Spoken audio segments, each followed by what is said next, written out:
Simon commission का उद्देश्य था, क्या था? भारत का राजनीतिक भविष्य निर्धारित करना था। साइमन कमीशन का यही उद्देश्य था। क्या उद्देश्य था? भारत के राजनीतिक भविष्य का निर्धारण करना था। रिचर्ड वेलेजली भारत के गवर्नर जनरल थे। कब से कब तक थे? 1798 1805 तक थे।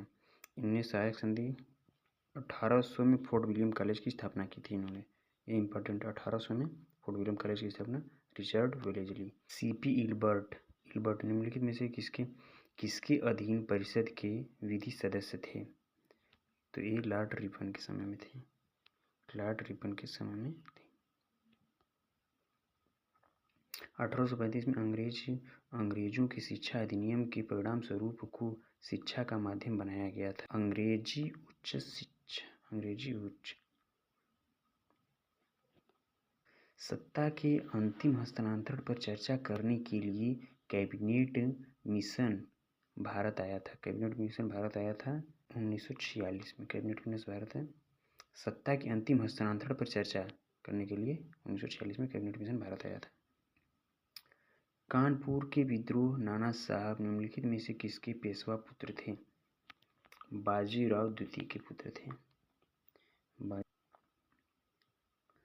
वर्ष 1773 में ईस्ट इंडिया कंपनी के क्षेत्रों को नियंत्रण करने के लिए ब्रिटिश संसद ने कौन सा एक्ट अधिनियम पारित किया था? Regulating act. 1773 का रेगुलेटिंग एक्ट सबको पता है भाई। महात्मा गांधी जयंती, इनका जन्म कहाँ हुआ था? मेन बात यही पूछा है। पोरबंदर में हुआ था सबको। स्थानीय स्तर पर जनता की राजनीतिक शिक्षा के लिए स्थानीय स्वशासन का प्रस्ताव कौन लाया था? लॉर्ड रिपन लाया था। नहीं तो स्थानीय स्वशासन का प्रस्ताव कौन लाया था? स्थानीय स्वशासन लॉर्ड रिपन को माना जाता है इसी के लिए।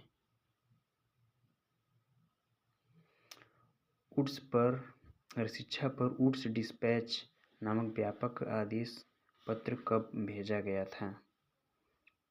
ये आई थिंक 1854 होना चाहिए। 1854। शिक्षा पर वुड्स डिस्पैच नामक व्यापक आदेश पत्र कब भेजा गया था? 1854 में।